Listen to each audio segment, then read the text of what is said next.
Hi, guys. So it's cold and flu season, and my children and I have been under the weather lately, some kind of respiratory head cold thing. And, I have all these home remedies that I use for them. And I thought, well, I really need to share this with my viewers because they are very beneficial home remedies. Um, Now I've pulled some things up on my website that I'm going to share as links, just to back up what I'm saying, because official statement, I am not a doctor and I do not play one on TV. However, I am a practicing um, herbologist, if you will. Um, I have used herbs and herb mixtures for over 20 years, pretty much my whole life. That's how I was raised. My grandparents um, were very much into the natural ways, the old ways. My parents were very much into the natural ways and the old ways. And so I've always been raised in it. But a lot of our family kind of fell away from that and fell into, just normal societal stuff where they go to the doctor for whatever, every little thing. And you don't need to. You really don't need to unless it's truly something you can't fix at home. And again, I'm not a doctor, so that's up to you to decide what it is that you can remedy at home and what needs a professional doctor's care for. Um, but with that being said, I am a healer. I'm an energy healer. And so I've been trying to teach all of you how to do those things and tap into that within you. But also, I want you to understand the beautiful benefits of the minerals and vitamins and herbs that have been provided on our beautiful planet for us by our great creator. So we're going to start with just like some cosmetic kind of simple things. Um, and then I'm going to go into some more important, in my opinion, more important things. For some people, the cosmetic stuff is very important.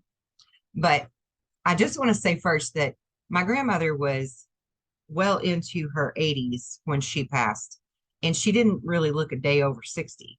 She didn't have wrinkles. Her skin was very plump, very healthy, very full of color still. She had a lot of pink in her skin, and all that. And my mother is now well into her 80s, and the same thing is goes true for her. And I used to always joke and say, "Oh, it must have been the Pond's cold cream that they used on their face," which I also used for a very long time, just because it was, almost traditional to do that. Um, but actually, the very best thing, and I just want to say, I'm 50.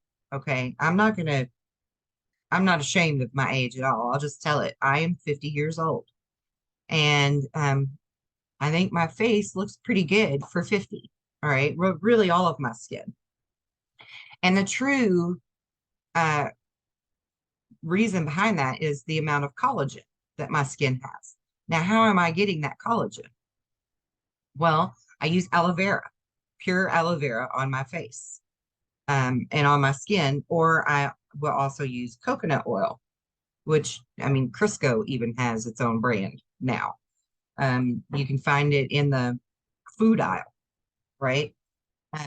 So for those of you on welfare, you can actually purchase the coconut oil with your EBT card or whatever they call that, and not have to worry about the expense of it because it is a little bit pricey. But I use these things on my skin regularly.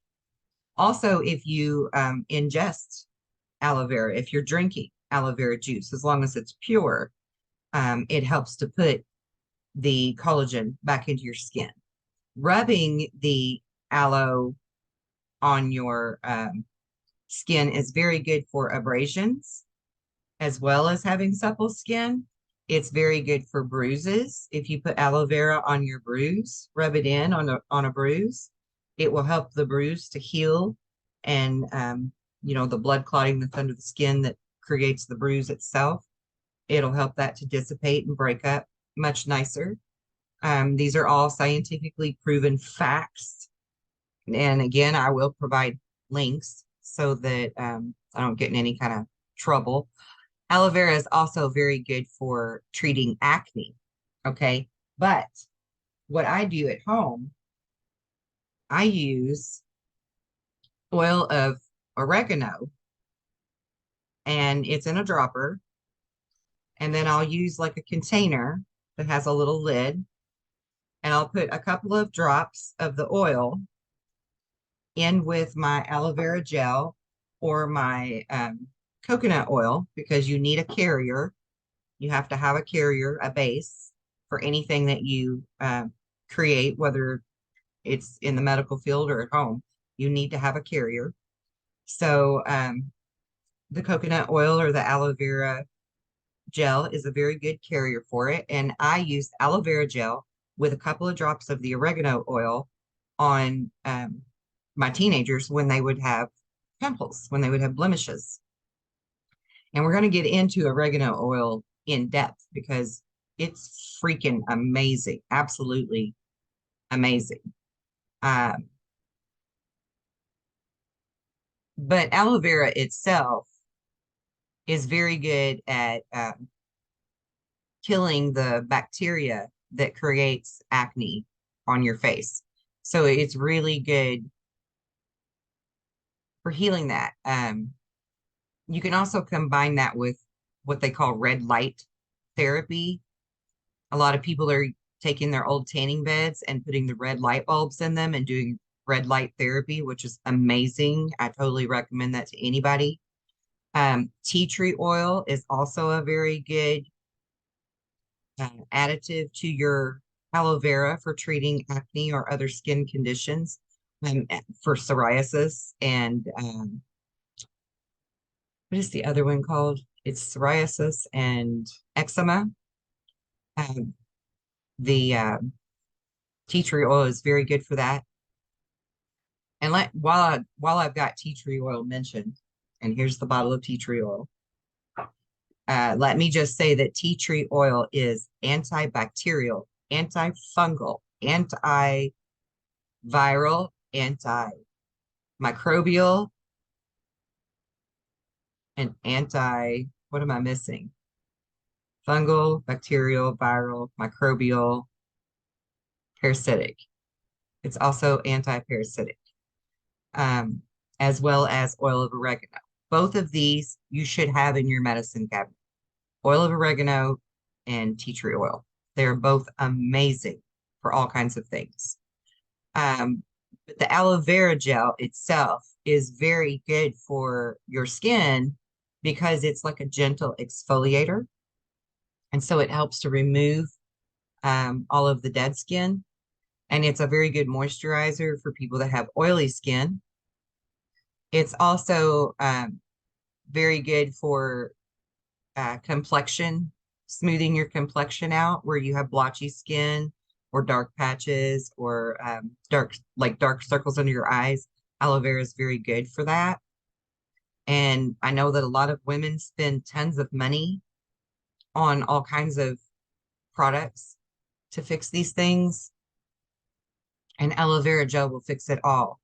You can put it on your face and your neck because it's very good for both. And it'll help to lift and reduce inflammation from around your eyes, instead of buying those puffy eye creams, which I have a cousin that has a huge issue with that. And I don't know why it didn't dawn on me. We were actually having a conversation back around Christmas, and it just hit me when I was thinking about all of this today that she needs to be putting the aloe vera gel around her eyes to remove all of that extra puffiness that she has around her eyes. It's an inflammation. Okay, so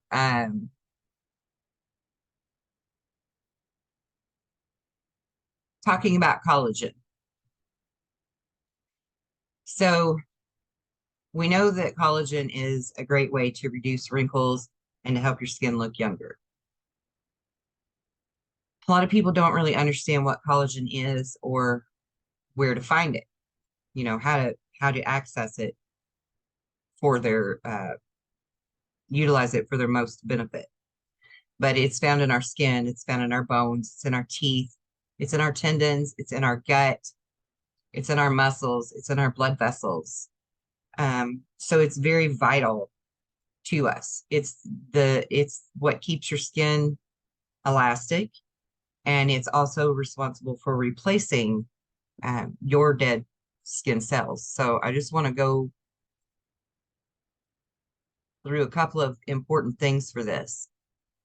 We all know that as we age, the collagen production lessens, and then we have more of a collagen breakdown that leaves the skin saggy, gives us the fine lines, the wrinkles, and yes, even joint pain. So that's why I bring this up, because it's not just a cosmetic thing to have collagen in your body. It also greatly reduces joint pain if you have proper collagen. My dad was one of those people who said that he just naturally didn't have enough, I forget the word he used, but lubricant in his joints, right? His joints would hurt all the time. And when I was a kid, I used to really think that was a thing, that, you know, you could be deficient in these lubrications inherently. And then I came to understand that it's actually through the different diet that so many people have, and levels of exercise. And exercise can mean literally anything. It's just simply a body in motion stays in motion. Okay. You don't have to physically be exercising to be healthy, right? To keep your body in motion. Just get up and move around once in a while. Even if you're just standing in front of the sink, and I've said this in videos before, when I'm doing dishes and all of my domestic chores, I kind of do a little bit of movement with them, with tightening my core muscles. And, you know, like for example, the dishes, if I stood at the sink and just washed dishes, by the time I'm done, my back would be killing me, absolutely killing me. But if I stand with my feet shoulder width apart and I sort of sway back and forth just at my hips and keep my upper torso still and only in front of the sink, and I'm just sort of swaying my hips back and forth, that keeps my back from hurting. And it's also strengthening all of your core muscles from the center of your belly button down to the middle of your thighs, and from the center of your belly button up to the top of your abs. You're actually strengthening that entire core area. It's also very good for your feet and your calf muscles and your posture, because you're concentrating on keeping your body erect, the upper part of your body erect and straight, while the bottom of you sways. And I have this cool little shimmy thing that I stand on that you can do the same thing with, but I barely ever use that because I'm doing it in front of the sink with the dishes instead. But I'm just trying to share with you some of the ways that I stay healthy and I keep my family healthy, and maybe share a little bit of, you know, myself and my personal life with you as well, if that's something that you're interested in. So I don't waste money on all these products, is basically what I'm saying. We don't have to waste money on products, and we don't have to waste money going to the doctor for pharmaceuticals for every little thing, because there's a lot of things that we can correct or improve ourselves right here at home. So a lot, and I have this whole blog on my website about collagen, if any of you care to go there and read that I did over a year ago, of all the great things. I think it's got a picture of Jello on the beginning of the blog, but if you want to go and read that, you know, by all means do so. But some of the natural ways, just through foods we can eat, that we can get collagen is eating blueberries. They are full of collagen fiber. Dark leafy greens are full of collagen and vitamin C and vitamin A. Garlic is a great one, and I eat garlic constantly, and I use garlic topically. very often. Few people understand that there is sulfur in garlic and a few other vegetables, and that the sulfur in the garlic is actually very beneficial to you and is where the collagen is being recreated within your joints in your skin when you eat the garlic that has the sulfur content. So garlic is a very good one. Plus, it keeps the vampires away, right? And it's also found in the collagen, the sulfurs, excuse me, is also found in cabbage, onions, and fish. They are all very sulfur rich.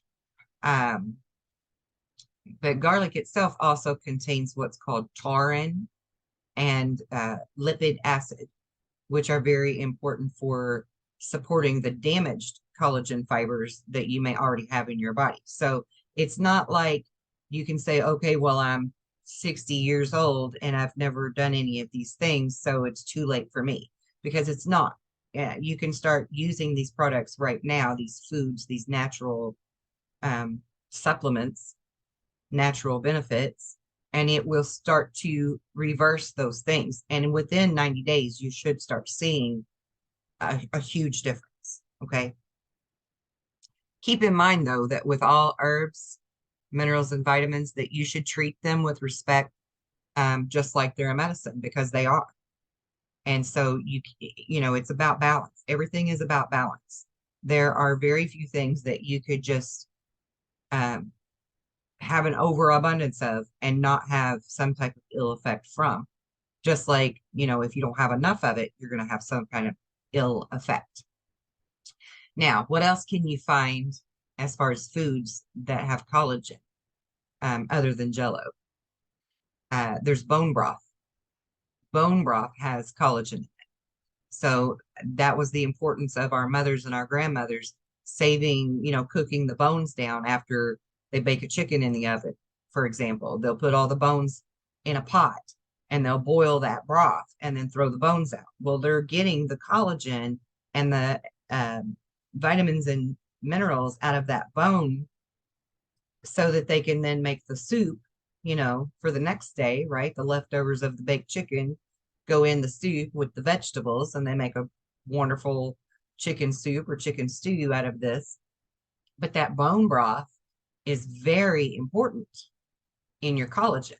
And this was actually my grandmother's secret to staying so beautifully young and plump and not wrinkly and being so old, because she cooked this way, the way that I cooked, the way that my mother cooked, you see. Carrots have collagen in them, as well as sweet potatoes. And of course, everybody knows that they have vitamin A. But the amount of the carotene that's in the sweet potato and the carrot is what actually restores and regenerates damaged collagen. So again, another restorative, repairing the damage food that you can consume. Eggs also have collagen in them. They're naturally rich in amino acids, which are essential for the formation of collagen. And mangoes, which are rich in vitamin C and work with these acids to boost your collagen production. So vitamin C is also an important one, and that would include oranges, lemons, limes, any type of citric fruits. White tea is also another good one that can protect the structure of the skin proteins, specifically collagen. So have yourself a spot of tea. And then, back to the bone broth. I just want to mention the bone broth one more time because it's an excellent source of gelatin, and the gelatin is the collagen.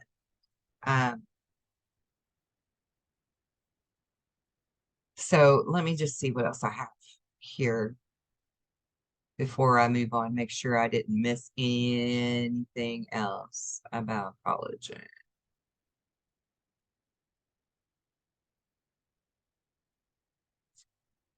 Okay, yeah, I think I got it. Okay, now I just quickly want to touch on apple cider vinegar. Not that it's something to skip over and take lightly, because it has so many health benefits, um, internally and externally for you, that I could literally do a 3 hour show on it. But I personally have had some gallbladder issues as I've gotten older. Certain fatty foods or certain things that I eat will cause my gallbladder to get upset a little bit.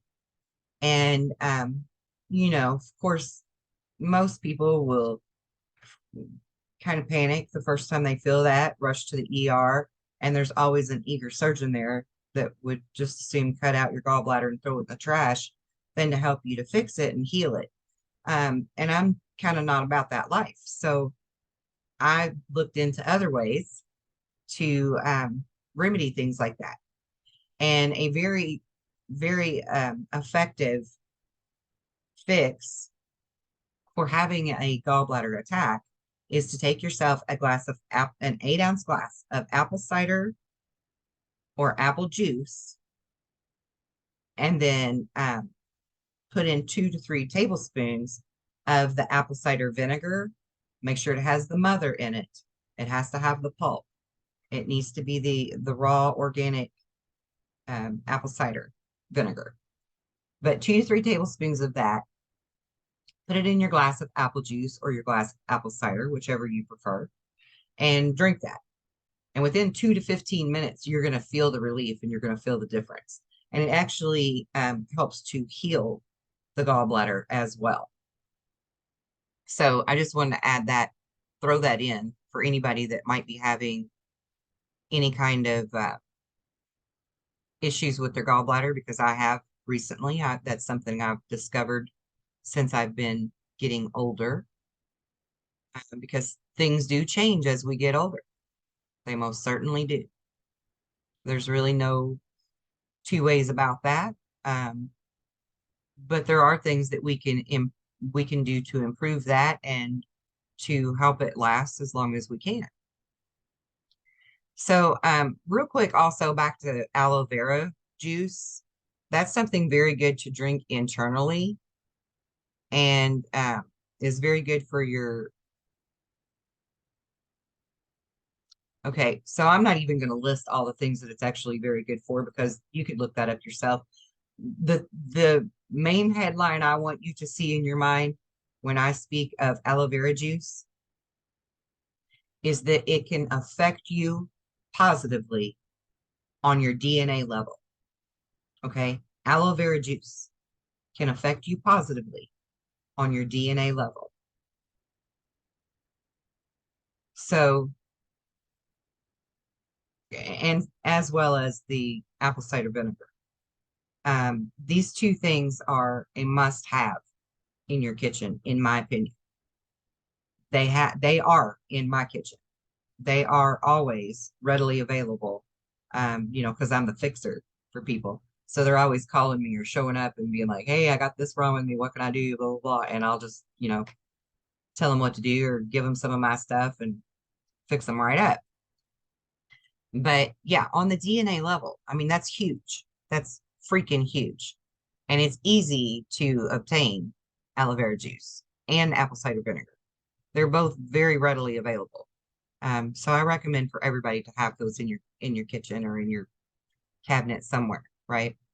Now, I want to talk about oregano oil, because oregano oil is one of my passions. And here's why. Many of you that have followed my work for a while, you've listened to several of my videos, you know that I have been in an abusive relationship in my past, a physically abusive relationship where both of my ears were almost ripped off of my head. Now, for many years, those wounds, those visible wounds, were still there that just wouldn't heal properly. I figured out finally, that this was probably some type of a staph infection, due to who he was, because he wasn't a very hygienic person. And so his hands were not usually very clean. And yes, that bothered me greatly. But nevertheless, when you get an open wound, I mean, you know how that goes. You've got an open wound, and dirtiness enters it. It's going to create havoc.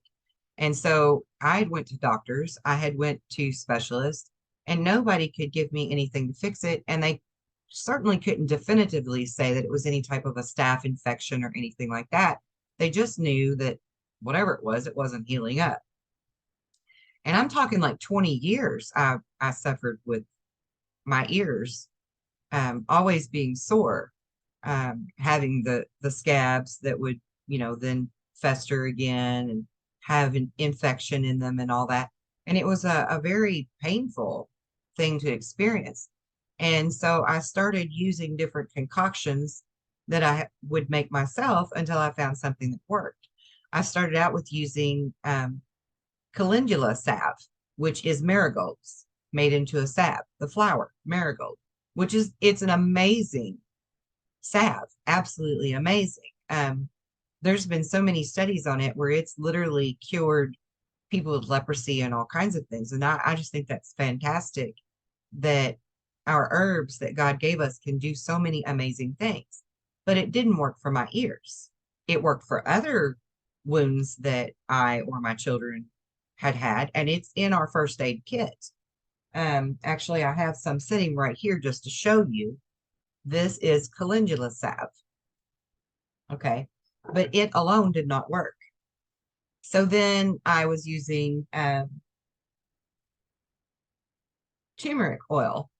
I bought the turmeric oil, and it alone wasn't working. I mean, again, all of these things have very good properties as an antibiotic, and they're antiviral, antibacterial, antifungal, microbial, right? They're very good for all of these things. But on their own, they weren't doing what I needed done. It wasn't completely healing it. It would heal it a little, but not enough, right? So then I switched to tea tree oil, and I used the tea tree oil. And again, on its own, it wasn't enough.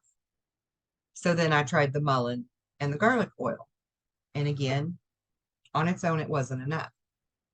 And then we have colloidal silver. Also a big fan of it, natural antibiotic. It is my go-to for any kind of really bad infection that myself or my children would have. Perfectly safe to take internally. And it is the very first antibiotic that we ever used, honestly. So it is very effective, but it did not do the job on its own. So what I did, I made a concoction. I used coconut oil as my base. And then I put a couple of sprays, because this is a spray bottle of colloidal silver. So I put a couple of sprays of the colloidal silver into my little container that has my coconut oil in it. And then I added 3 drops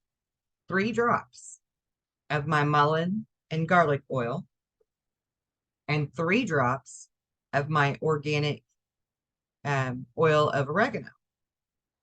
And of course, you mix that all up, and then you put your little lid on it and you keep it in a cool place where sunlight don't get on it all the time. But I started using that on my ears, and my ears started to heal. Like, talk about a eureka moment. They were finally healing up. I also have these little small places where I'd been bit by a brown recluse spider, and the toxins and poisons of the spider bite were attacking my deep muscle tissue and then finding different places in my body to erupt and come out. And I took snake root oil. I think it's called oil, snake root I think it's oil, for the brown recluse bite itself, because again, the doctors couldn't help me. Their antibiotics made it worse. And so I sought an herbologist, a professional herbologist. And she said, take the snake root oil. So I took the snake root oil and it forced it out of my body, but it erupted out of me. And I'm just going to show you. This is one of the places where it erupted out of. This was the brown recluse bite. And I had like probably 5 or 6 other places on my body where this was pushing out from my deep muscle tissue. And again, those little wounds, I couldn't get them to heal up no matter what I put on them. But this little concoction that I made for my ears, I put it on those and it started healing them up finally too. Of course, my ears were my first and foremost concern. So they got the attention first and these came later. But I still had 2 of them left that were a little, iffy. They weren't quite healed up. They would stay real dry and itchy. And so I started putting this concoction on it and it started healing that tissue and healing that skin in that area to where it was smooth again. So there are beautiful things that we can do for ourselves at home. And again, I've studied this for over 20 years. So if you need any kind of assistance or guidance or just want to talk about it, email me, go to my website, make an appointment with me. I don't charge for that kind of stuff. So, I'm glad to help. And okay, so I want to get to all of the beautiful things about oregano oil. And the reason that I had to tell you my story first, because it was recently found out that oregano oil is actually much better than all of the 18 currently used antibiotics for the treatment of MRSA, which is a staph infection. Okay. This super herb is rich in antioxidants. It has a very strong phenol antioxidant that destroys the pathogenic bacteria, virus, yeast, which means that there are many health benefits from using oregano oil. Okay, many benefits. And again, I will caution you to look up or ask someone who knows how to properly administer it, because the oil of oregano, you have to watch the wording. Oil of oregano is actually very highly concentrated and should not be taken internally. Oregano oil, on the other hand, if it says oregano oil, it is safe to take internally. Okay, so make sure you look up that kind of stuff because it can be dangerous. You have to treat these with respect. A lot of people do not respect the herbs, do not respect the vitamins, and do not respect the minerals as they should be respected and honored. So I want to put that out there for everybody, okay? So according to these studies, oregano oil is the 3rd highest herb in oxygen radical absorbance capacity. It has an impressive score of 200,129. And if you know anything about medical scores, that's freaking huge. Oregano is one of the world's greatest sources of powerful phenol components known as thymol. Thymol, thymol. Thymol is great for improving your digestive function as well as destroying the harmful microbes. In fact, you can take oregano oil internally, drink it in a glass of water, a couple of drops of it in a glass of water, to correct IBS, Crohn's disease, intestinal parasites, all sorts of things that a lot of people have gut issues with. It's absolutely amazing. You can also use it as a surface disinfectant Put a couple of drops in a bottle of water that's a spray bottle, spray it on your counter, wipe your counter down. Not only did you just give it a good, beautiful polish, but you also disinfected it. Again, back to the organic organic vinegar, apple cider vinegar. It's also a very good topical disinfectant for countertops and stuff. Um, these are the things that I use instead of products that you could buy with chemicals in them all the time. I literally use these things instead of chemicals all the time. If I cut raw chicken on my counter, I'm cleaning it up with apple cider vinegar or oregano oil in a bottle, in a spray bottle that's diluted every time. I don't use any kind of chemicals if I can help it. I don't like them. I don't trust that shit. I know what those chemicals mean and what they can do. And side note here for anybody that drinks alcohol, I just learned this recently. Fireball is a big popular alcoholic beverage, and I just learned that they actually have been putting antifreeze in the Fireball. So if you drink Fireball, please look into that because that's crazy. And yet our FDA says it's perfectly safe. Like what? It was banned in other countries, but our FDA says it's perfectly safe. I don't get it, but whatever. Back to the oregano oil. You can use it as a surface disinfectant. It can also be used on your skin as a disinfectant. Let's say you get a wound and you need to clean your wound and you don't have alcohol. I personally don't like to use alcohol on wounds because the alcohol kills the good and the bad bacteria in your skin, and you need the good bacteria in order to mend the skin and heal the wound. So I don't like to use alcohol. And so if you put a little bit on a cotton ball and wipe the wound, clean the wound with it, then it gives it a good disinfectant. It will be beneficial for any sort of bacterial or viral condition, such as in your ears, your nose, your throat, respiratory, candida, acne, and so much more. It also works to suppress inflammatory mediators and cancer cell production. It contains what's called rosmarinic acid, which is a very strong cancer-fighting property. So, and again,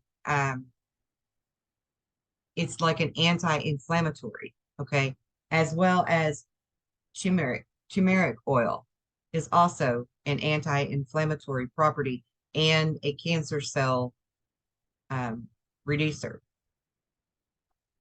Proven, absolutely proven. It's also a very painful painkiller, oregano oil. When I have a headache, I don't go for the bottle of Tylenol like I used to. I go for the oil of oregano, and I put one drop on my finger, and I rub my fingers together, and then I rub it on my temples. And within a matter of minutes, my headache will dissipate and go away. You can also take it internally for pain, or put it on the wounded area, the painful area, topically, diluted, of course. There's recently been an article published in Phytotherapy Research that describes how oregano oil superseded anti-inflammatory drugs in reversing pain and inflammation and is nearly as powerful as morphine as a painkiller. That's huge. That's absolutely huge. In a book called Herbal Renaissance, a man named Stephen Foster, the author, credits oregano as having been employed to treat indigestion, diarrhea, nervous tension, insect bites, toothache, earache, rheumatism, and cough due to whooping cough and bronchitis, primarily because of its antispasmodic effects, which is going to lead me into what I'm getting ready to show you that I made for home use. Oil of oregano is helpful because it penetrates the skin and it reaches as far as the synovial fluid in our joints, which helps to alleviate arthritis, bursitis, carpal tunnel, sore muscles, sports injury, backaches, and headaches, because it helps to pull the toxins out. That's how it's working. It's not like a band-aid, right? It's not a band-aid fix. It's actually creating real benefit. Oil of oregano is helpful because it penetrates. I already read that part. So all forms of arthritis, even fibromyalgia, are caused by toxins that the body is trying to fight. The oregano oil will help you even if you have fibromyalgia. I assure you. Headaches, migraines, you can hold it under your nose and smell it if you don't want to put it on your skin. For a migraine, you apply it to your temples or your forehead or even between your eyebrows in your nose bone area, wherever it feels good to you, right? Perfectly safe. You don't have to dilute that as long as you're just using small drops. Don't use a whole bunch of it. It's quite oily and going to run all over you anyway. So you're going to know not to use that much. For colds and sore throats, you can use up to 8 drops for adults in warm water and drink it slowly once a day. For a cough, you can put one drop of the oregano oil in a teaspoon of honey and put that in a small glass of water and drink it. There may also be capsules out there. I don't know. There's usually a capsule for everything these days. It's also very good for plantar's warts and skin tags. You can use 3 drops of the oil in a carrier oil, like your coconut oil, or you can even use olive oil as a carrier oil, or the aloe vera, as long as it's in the gel form, as your carrier. And then rub that on your wart or your skin tag once a day for a few days, and then they're going to disappear.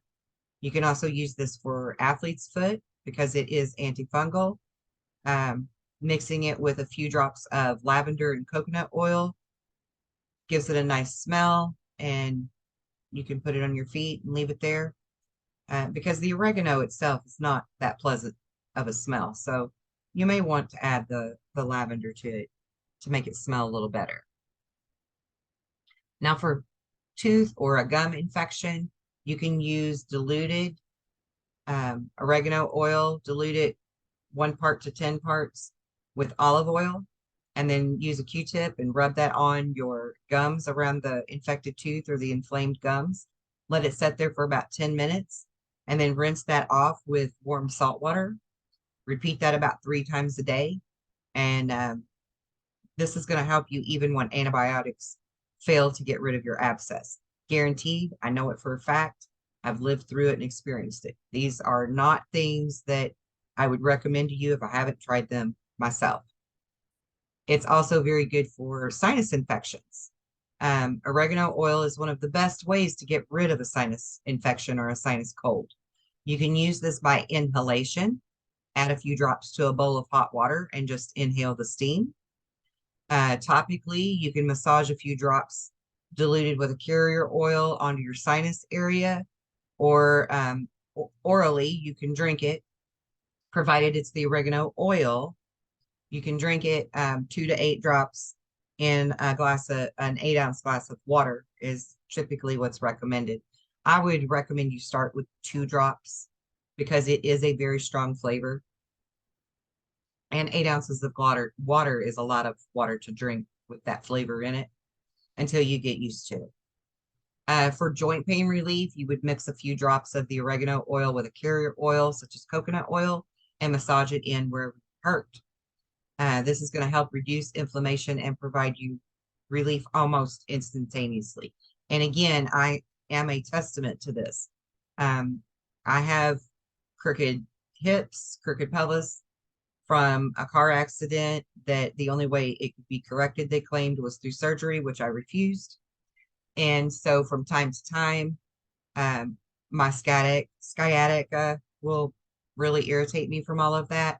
And I will rub some of my Same, it's actually the same concoction I use for myself and my children when we're sick with a cold, but it's also a very good pain rub. And I'll get to that in just a minute. I just want to go through the list of this first. Um, so again, I want to reiterate that it's important not to confuse the oil of oregano with the common oregano that is used as a spice of cooking. The common oregano is typically called oregano marjoram, while the oil of oregano is actually derived from the Latin word, the Latin principle called oreganum vulgare. When you buy oregano oil, make sure that the oil is derived from the proper potent oregano plant and that the carvacrol, which is the active ingredient concentration, is at least 70%. So look at what brands you're using, how pure it is, whether or not it was wild crafted. Later this spring, I'm going to do some videos on wild crafting to show you what that means, because I wild craft my own herbs to make medicines with. And I want to just show you, go ahead and show you my little container. I have two containers in front of me.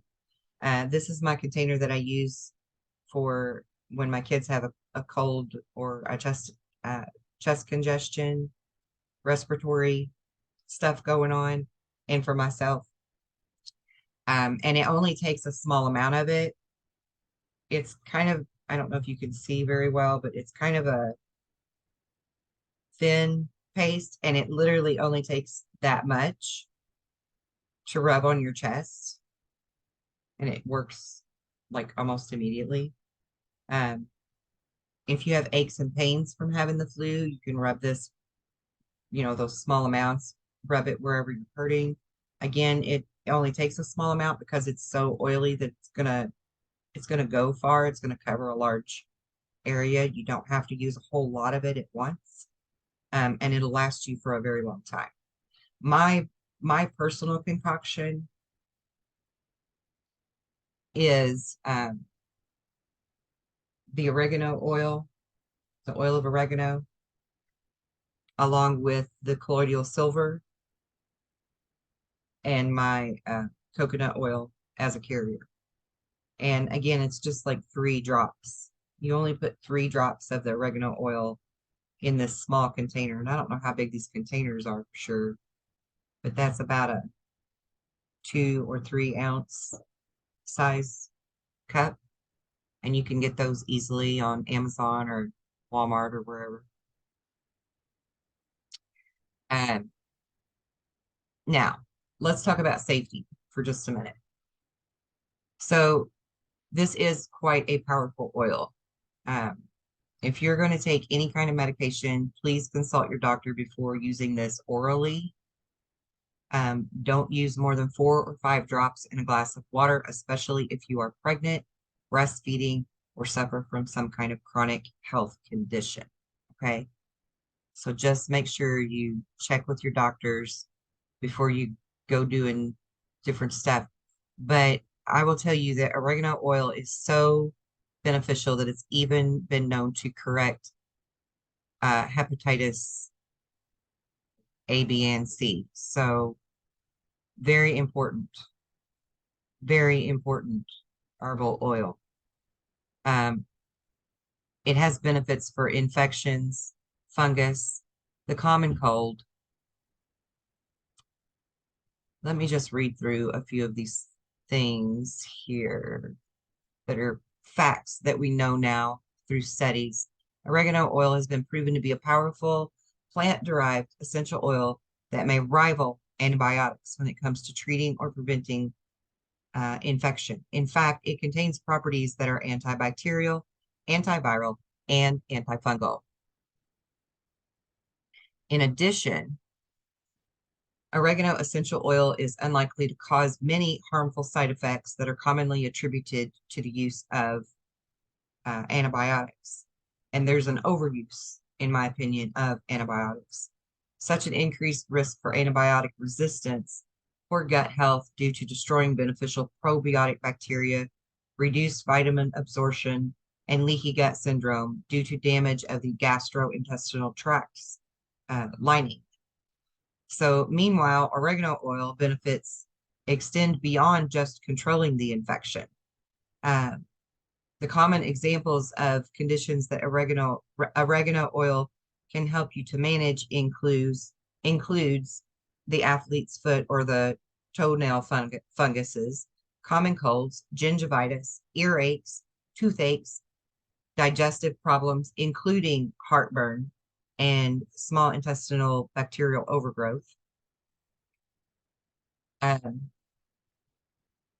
It is an herb that's a member of the mint family, and it's been considered a precious plant commodity for over 2,500 years in folk medicine from around the globe.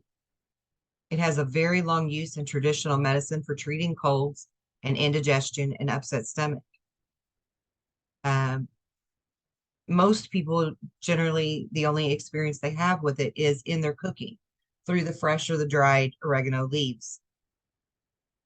But oregano oil is essential and far from just what you would put on pizza or in spaghetti sauce. It was found in the Mediterranean and throughout many parts of Europe, South and Central Asia.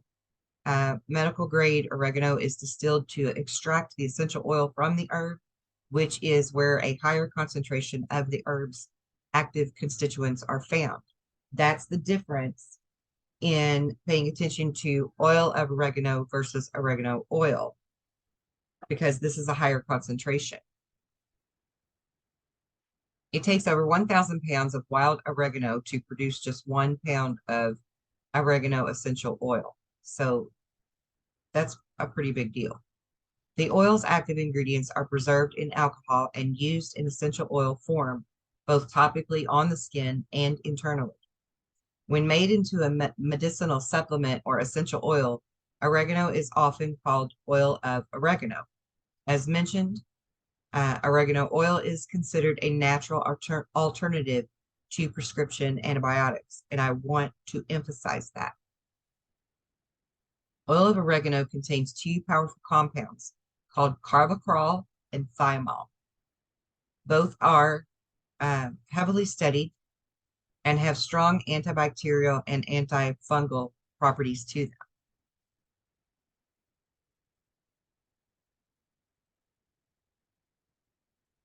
And anybody that has like chronic bronchitis or COPD, I highly recommend you look into this as something to help benefit your breathing. So again, I'm going to reiterate the list of things that oregano oil is very, very effective in remedying bacterial infections, fungal infections, parasites, viruses, inflammation, allergies. This can correct allergies. That's an important one I forgot to mention earlier. Tumors. Oregano oil is very good for dissolving tumors. It's good for indigestion. It's good for yeast infections, candida. It is a natural alternative to your antibiotics and, in my opinion, cancer treatment, but I'm not a doctor. But it fights infections and bacterial overgrowth, and there are tons of articles written in the Journal of Science and many other places that speak of this that I will be including as a link for you to examine if you are interested in furthering your education of oregano oil, because it is truly, truly amazing. Okay, I want to talk about the importance of potassium as well. But before I get into speaking on potassium, I just want to go back to the coconut oil. The coconut oil is very beneficial to your health to use in your cooking. rather than using other oils or lards. It's basically flavorless. You can't, and I personally don't like coconut, but coconut oil is a whole different story for me. Um, I use it in my cooking a lot. And as I was saying, it's flavorless. It doesn't alter the flavor of your foods, and very, very beneficial to you. However, it and olive oil both have a different flash point than, like, say, corn oil or vegetable oil would have. So if you're cooking on too high of a level, you can create a carcinogenic effect within these oils. So people need to keep that in mind. And that's really the main reason I want to bring that up, is because a lot of people just hear these things about how olive oil is better to cook with and coconut oil is better to cook with and so on and so forth. But they don't understand that there's a flash point of where the heat changes it into something bad. So again, moderations for things. You need to understand a flash point um, can actually make it have a carcinogenic effect. And for those of you that don't understand what that means, carcinogens are the known things that create the cancer within the body. Also, with that being said, other things that create cancer within the body are having a pH imbalanced, which we're going to get to with the potassium, actually, because the acidic levels of your body matter for whether or not it can host cancer cells. But also, I just want to show you, while I have this in my hand, I use coconut oil on my skin, but I also use it in my hair. Now, as you can see, I just put a little tiny bit on my fingers. And you see how wet my hands look? Now watch. People buy all of these really expensive Frizz Ease products and things. And you can put this in your hair. It doesn't make it greasy. And this is dry hair, right? I put it in my totally dry hair. It's not wet. But you can put this in your hair and it actually locks the moisture and the shine back into your hair. Very beneficial to your hair.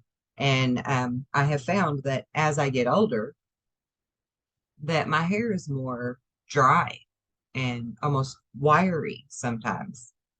And so putting the coconut oil on it really makes a difference in making it still be shiny and soft and manageable and not look all frizzed and wiry. So just another good little helpful thing there for anybody that's interested in it. I'm gonna wipe my hands off because it does make you a little bit greasy. Okay. So moving on to potassium. Potassium is a huge thing for me. Most people attribute potassium's importance to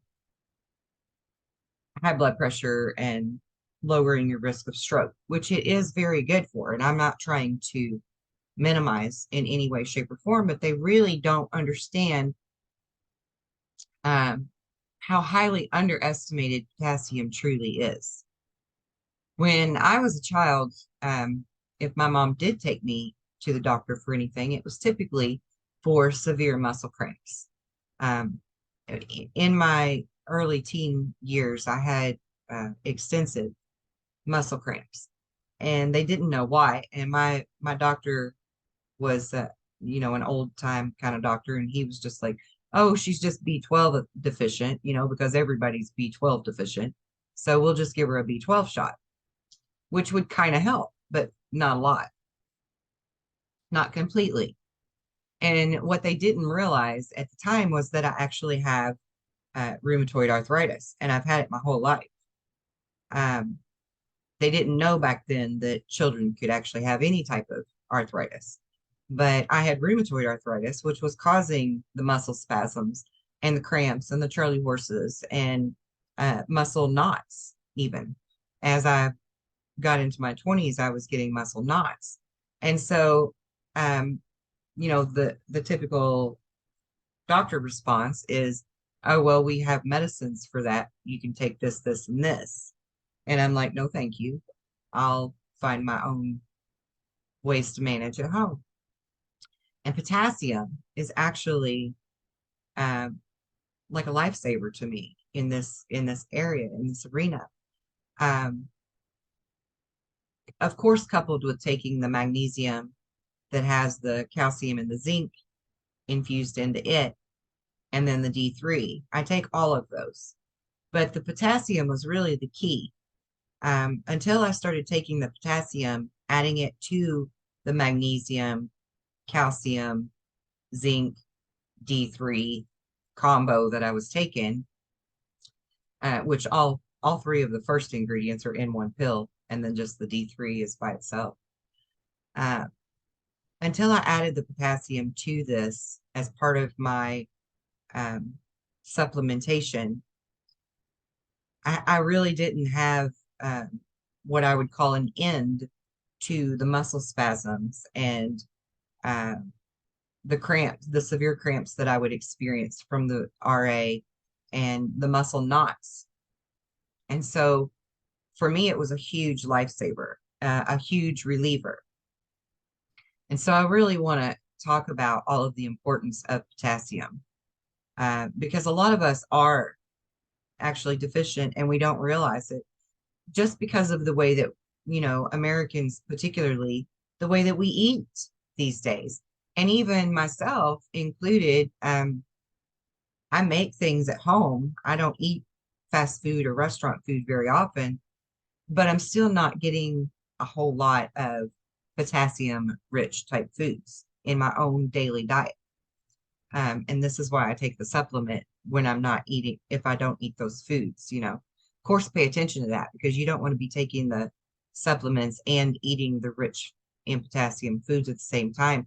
There is a such thing as having too much, right? So Goldilocks zone for everything. Happy medium. Always pay attention to your happy medium. So potassium, what does it really do for your body? A lot of people don't realize that potassium is actually our key electrolyte in our body. We hear people talk about Gatorades have electrolyte, this and that has electrolytes. We need our electrolytes when we're sick, when we're throwing up, when we're this, when we're that, you know, so you don't dehydrate. Potassium is your electrolytes for your body, your cells' electrolytes. It's very highly reactive in water. When it's dissolved in water, it produces positively charged ions. This special property allows it to conduct electricity, which is important for many body processes, all the way down to the cellular level. Interestingly, a potassium-rich diet is linked to many, many powerful health benefits. It helps to not only reduce blood pressure and water retention naturally, but it protects against stroke and helps to prevent kidney stones and even osteoporosis. So what is potassium? It is the third most abundant mineral in the body. It helps to regulate the fluid in the body. It sends nerve signals and regulates muscle contractions.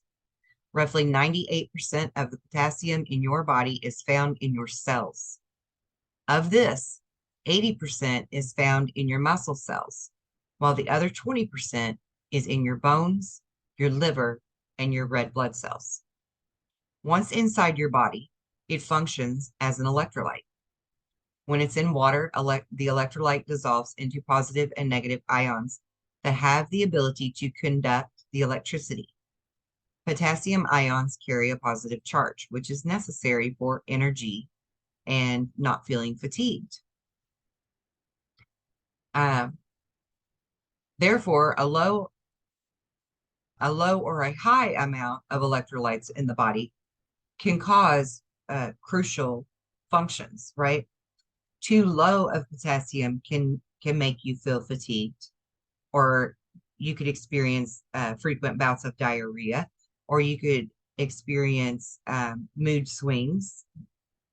But also very high levels of potassium will do all of those three same things, except the difference is it will include nausea and vomiting. So that's the difference between the two, is when you have too little of it, you will feel the fatigue. And a lot of people are diagnosed with fatigue syndrome, right? Where the doctors are just like, they don't know why you feel so fatigued. Well, did they check your blood levels for potassium? You know, that should be something you ask your doctor to do for you if you are one of those people with chronic fatigue syndrome.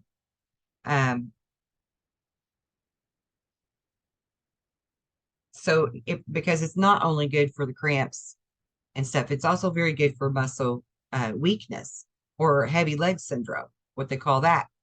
It's also good for restless leg syndrome because, again, it's the electrolytes, the energy that's within our body that's dealing with all of it, right? People who have problems with dry skin or blemishes probably need more potassium in their diet. People who urinate frequently probably need more potassium. If you have bouts of diarrhea, likely your potassium is low. Potassium truly is the key. And not only is it the key on the cellular level for your body functions, it's also the key in being able to tap into your psychic abilities. Because without the proper level of electrolytes within your body, you can't tap into those. I've had so many clients come to me and say they can't visualize, they can't this, they can't that. They can sit quiet and they hear nothing. Nobody's speaking to them. They can't open their third eye. And oftentimes I have wondered, where are their potassium levels? Now, if I were some type of a doctor, that would be the first thing I would suggest for them to go have lab work to do, right? Check your potassium levels, because that can change so much with the unlocking of your abilities. It's also very good for potassium has been found to be connected to helping to improve people with MS and Parkinson's and the issues within the nervous system where, you know, you're not controlling, what is that word I'm looking, it's not atrophy, it'll come to me, but where you get like, you know, the tremors in one hand or whatever. Potassium levels have been found in studies to be a catalyst for, you know, whether that's happening to you or not. If they're too low or too high, it messes with things in your nervous system. So if you have any of those issues, please go to your doctors and ask your doctor to do a blood test on you to see your levels of potassium, see where they're at, because it truly is the key. Now, I know there was some other things on this page I wanted to cover. My nose tickles. So it helps to regulate your fluid balance, okay? The body's made of approximately 60% water. 40% of this water is found inside of your cells in a substance called intracellular fluid. The remainder is found outside your cells in areas such as your blood, your spinal fluid, and between the cells. This fluid is called extracellular fluid. And this is in the spinal fluid, particularly is where your abilities to unlock your psychic attributes that you were born with, that's where you're going to find that. When you put the potassium into your body, it goes into the spinal fluid, it goes up to the neural cortex, into the brain fluid, and this is what begins to open you up. And there's a lot of science behind it, and I'm trying to keep it simple.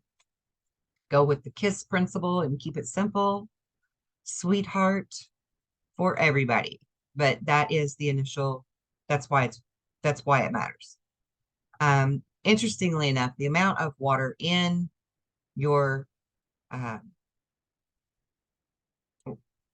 intracellular or extracellular fluids, and I'm just going to refer to them as ICF and ECF, are affected by their concentration of the electrolytes, particularly potassium and sodium.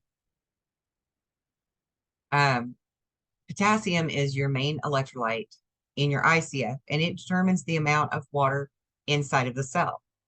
Conversely, the sodium is the main electrolyte for the ECF, and it determines the amount of water outside of the cell. So they have to be in a good balance. The number of electrolytes relative to the amount of fluid is called osmolality. And I know that's a big word. Under normal conditions, the osmolality is the same inside and outside of your cell. Basically, it's the balance. You need an equal balance, simply put. So when this is off, it causes the cells to actually shrink, which in turn causes swelling, which in turn causes the inflammation, which also in turn will cause your cells to burst as the water moves through them. But essentially everything, in my opinion, and again, I'm not a doctor, but in my opinion, everything can be remedied if we rid the body of inflammation. The inflammation is the culprit of so many issues, cancer, arthritises, etc. So if you rid the body of the inflammations, then you prevent the body from being a host to these negative diseases and things. I'm trying to be careful with my words, understandably.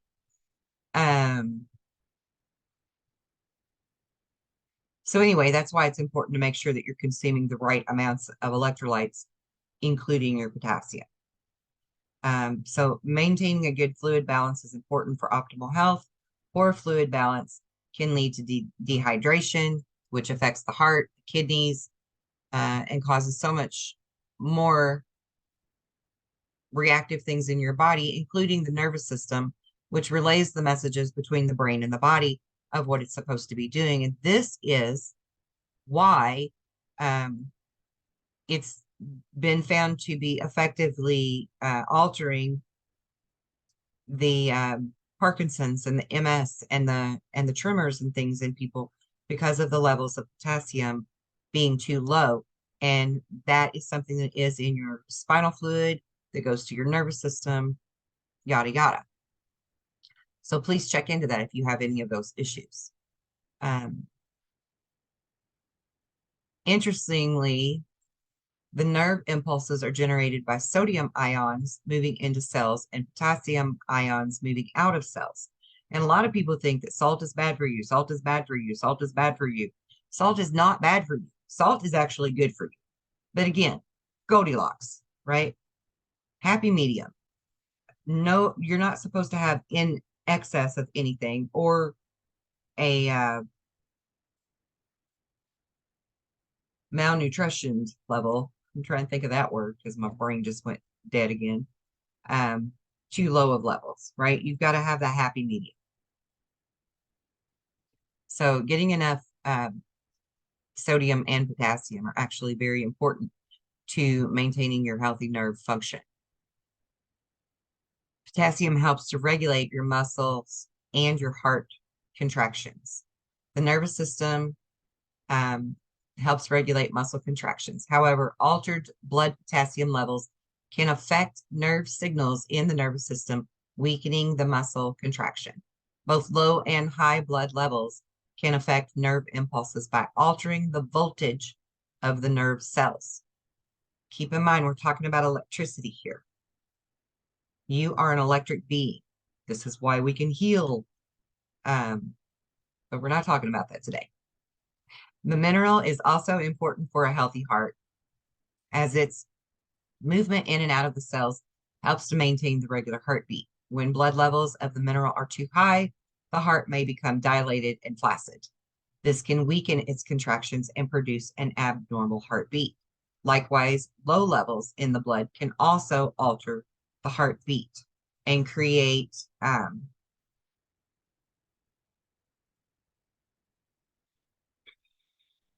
what is that word? Palpitations. Creates palpitations. I actually know people personally who have been told by heart specialists there's something electrically wrong with your heart, so we need to just put a pacemaker in it. Huh. Let's see. The pacemaker cost $8,000. Checking my potassium levels in my blood is around 800. I think I'll choose that other route and see where my potassium levels are at before doing that heart surgery. That's what I would do personally. I would look into it further. Ask questions. Be informed. Be intelligent when you ask the questions. That is the key. Otherwise, we become guinea pigs. So heart arrhythmia is irregular heartbeat. That's the term I was trying to think of a few moments ago when I said palpitations. Arrhythmias is usually something that's caused from the electricity not firing properly in the heart. Okay. Or is the cause. So you need to have potassium levels checked, in my opinion. That's what I would do if it were me. So yeah, a lot of people realize that potassium is good for the heart, but I want to get to the other things that it's good for, good for.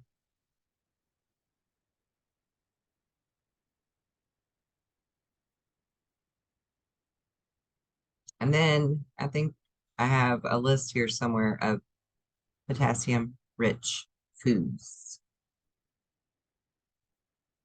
Yeah, okay. So other things that potassium are important for, other than lowering your blood pressure, maintaining proper heart muscle function, and lowering your risk of a stroke, it also prevents bone loss, which means that it can prevent osteoporosis. It can prevent the formation of kidney stones. It can prevent diabetes. And these are facts, ladies and gentlemen. If you are on diuretics for a long time, especially those containing thiazide, keep your potassium levels at an optimum level to prevent diabetes. Even blood sugar levels are positively impacted by this mineral. Since potassium is required for insulin secretion from the pancreatic beta cells, low potassium levels have been linked to increased glucose intolerance and type 2 diabetes. Interestingly, the effect is more pronounced in African Americans who tend to have lower potassium intake naturally than white people. And I'm literally reading that from this page. While a high intake of potassium early in life can prevent diabetes, do note that it may not be wise to have too much potassium in your advanced stages of diabetes due to poor kidney function. So again, check with your doctor. Don't just say, oh, I have diabetes, so I need to start taking potassium and start doing that extra added supplement without checking with them first and asking the proper questions about, what is a safe dose for you to use because of your health conditions. Not that you shouldn't take it at all, just what are the safest levels for you? Because I think the daily recommended level is somewhere around 4,400 milligrams or it even might be international units. I'm not sure. I'll check on it. But that's not for everyone. And that's adults only, by the way. Children should have much less, much less. I think it's 400 for infants up to 1 year old or something. But anyway, potassium also balances your metabolism. So it helps in the metabolic conversion of nutrients like fats and carbohydrates. This mineral is therefore a great value in extracting energy from these nutrients as they're consumed. The studies have shown that potassium is also elemental in the coalescence of proteins, which directly impacts tissue regeneration and cell growth and ensures an overall healthy, balanced metabolism.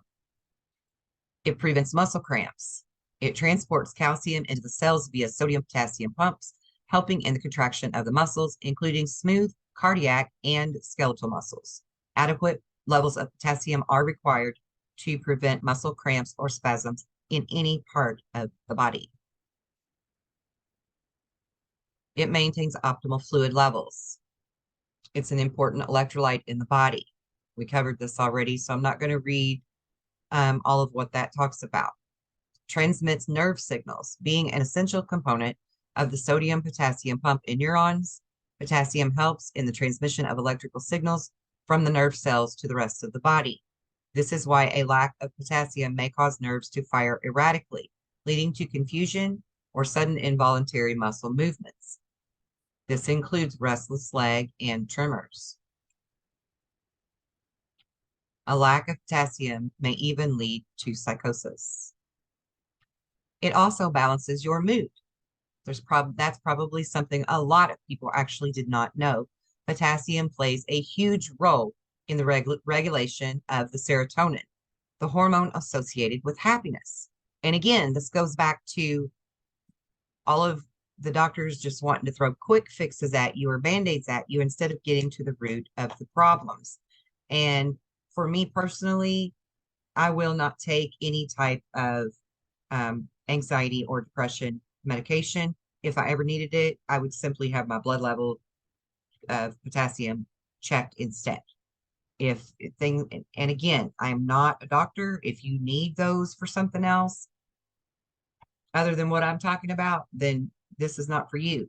I'm saying that for me personally, I would look at those things first before taking those psychotropic drugs that change your serotonin levels, that alter your mood, that can completely make your body dependent on the drug itself to create these hormones for you, because your body will have forgotten how.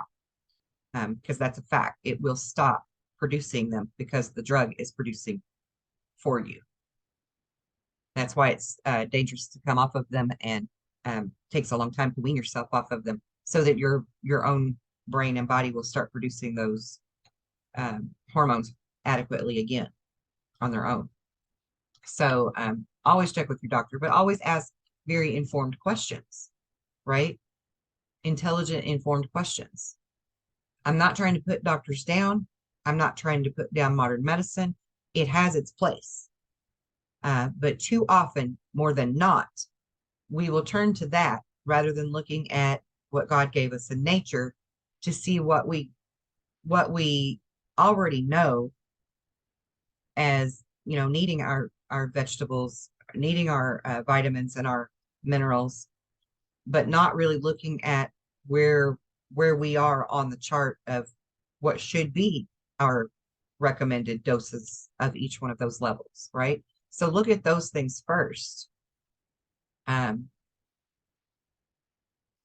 than just taking the easy pill would be my best advice to anybody, with your doctor. Talk to your doctor about it. My doctor is very open to speaking with me on all of the naturopathic ways to do things. Very open. A lot of doctors are coming around to that, coming back around to that. So it balances your mood. Potassium plays a huge role in the regulation of the serotonin, the hormone associated with happiness. That is why doctors may advise you to have a low sodium, high potassium diet to help battle stress, to deal with stress. Also, having proper potassium levels within the body helps to reduce the amount of corticosteroids that are produced from stress naturally within the body. So it kind of helps to keep those stressor things that wreak havoc in your body, that create inflammations and such, from even happening. So watch for these symptoms to detect for low potassium levels, and you'll know whether or not to ask your doctor to check them. Heart palpitations, feeling like your heart is skipping a beat, feeling more fatigued than usual, constipation, spasms and weakness or damage to the muscles, numbness and tingling in your limbs, hands, feet, different areas, can all be telltale signs of having too little potassium in your diet, in your body. Um, Foods that are rich in potassium would be meats and poultry, fish like flounder, tuna, and salmon. Fruits such as bananas, melons, all of the citrus fruits, and let's not forget the dried fruits, apricots, watermelon, anything that's a dried fruit is going to have the potassium in it. Vegetables like tomatoes, potatoes, leafy greens, legumes, whole grain cereals, dairy products, all are going to have potassium in them.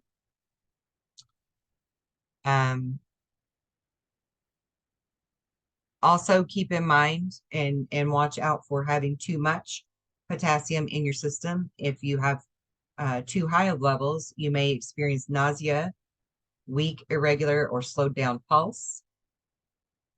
Um,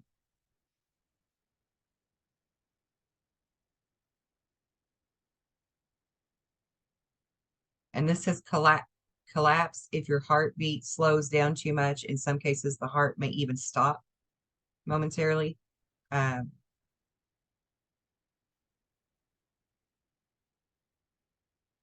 However, normal dietary intake within your recommended levels is not a health risk to anyone. So get in your potassium naturally through food sources as much as possible and take the supplement only when needed. And again, have your potassium levels checked with your doctor if you don't know for sure where you're at on that scale. I don't recommend to anybody to just try to self-diagnose without really knowing what you're doing. That in and of itself can prove to be very dangerous.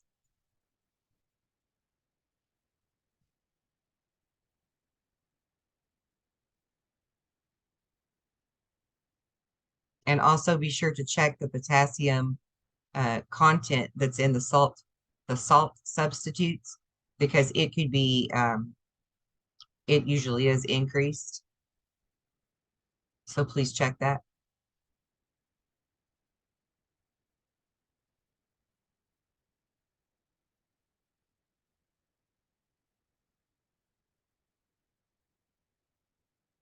Okay, I think there's really not anything on that page we need to look at. Here's the list that's got it and all the different foods I wanted to go over.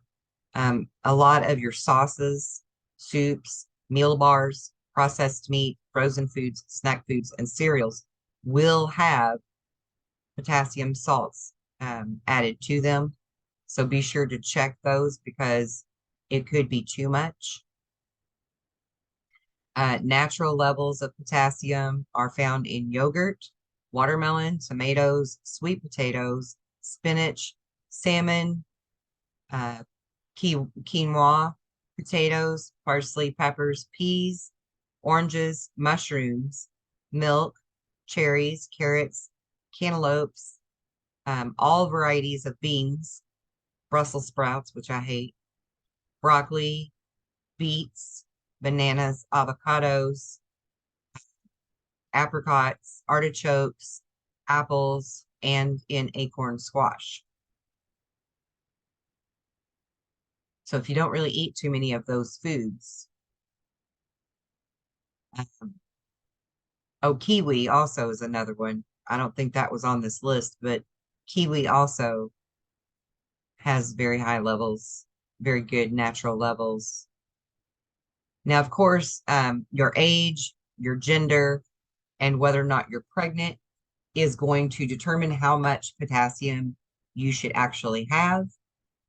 Generally, for men 19 years and older, your daily recommended allowance would be around 3,400 milligrams. And for women who are 19 and older, around 2,600 milligrams. Okay, now, as far as a potassium blood test, I just want to cover this because I've mentioned this multiple times. It's actually one of the most common blood tests that are ordered in labs and may be done for a wide variety of medical conditions. As an electrolyte that is critical in muscle contraction and nerve conduction, both elevated and decreased levels can be very serious. So the purpose of the tests when a doctor does it traditionally would be typically for the heart for most cases. Um, but you can request that it be done as well. Now, other reasons that the test would be done, per your doctor would be just general chemistry and electrolyte panel. Um, it could be because you have a lung condition, a kidney condition, high blood pressure or heart condition, an endocrine condition. It also can detect the abnormalities that were causing vomiting, diarrhea, or dehydration in someone. Um, it could also be a test that's ordered because of specific medications that you take that would either prohibit you from absorbing the potassium and therefore make your levels too low, or to monitor the acid base balance in your body. And again,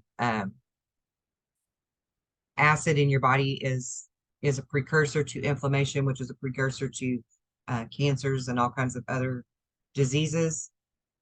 So definitely check the amount of the level of potassium in your body if you are doing any kind of cancer treatments and stuff. Make sure, and generally the doctor is keeping track of that. But it doesn't hurt to be informed and asked if they are, so that you understand what the big deal is. And you personally can also request that your doctor do potassium blood tests.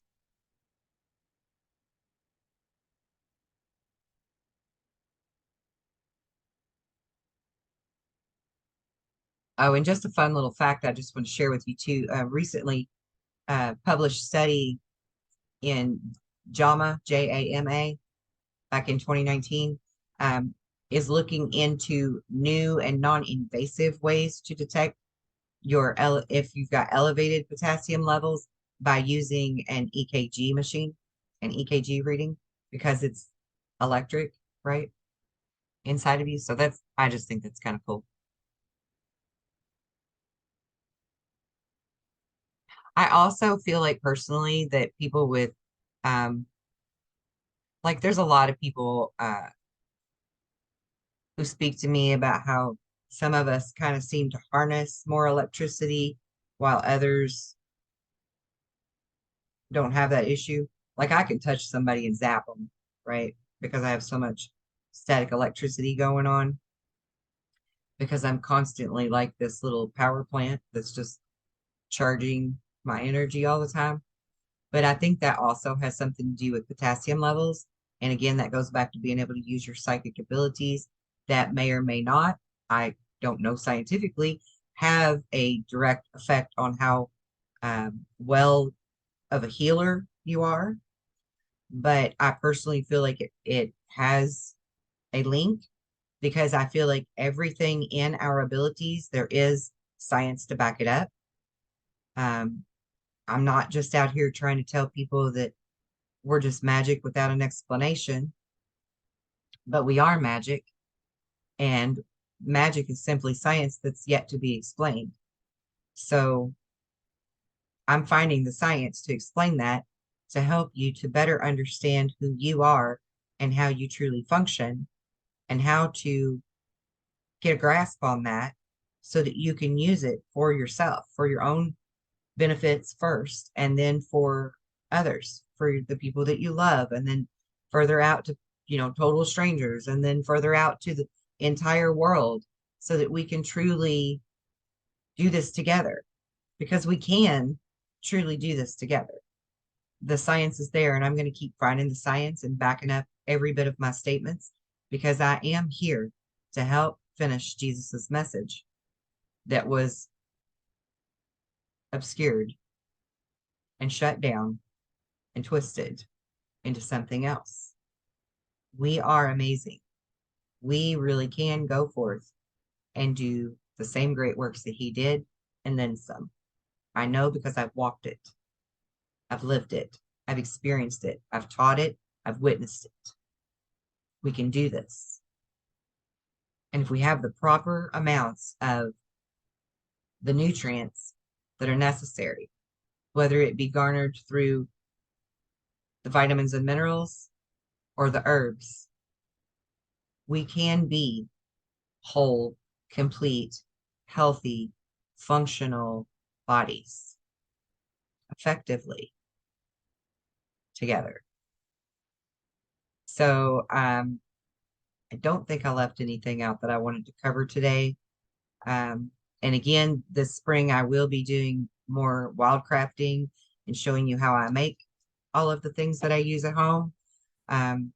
Everywhere from medicines all the way to the shampoos and the cleaners that I use, the home products I use for cleaning things. I was going to do classes on that when I first started all this, but I like doing the videos. I like to interact with you. And the doing the classes was like a pre-recorded thing where I don't really get any feedback. And I like it this way better because people communicate with me and I like to communicate. So that's what I'm going to do because that's what I enjoy doing. And I think that's what you enjoy too. So yeah, that I'm going to wrap this up. Um, there was something else I wanted to mention about potassium real quick.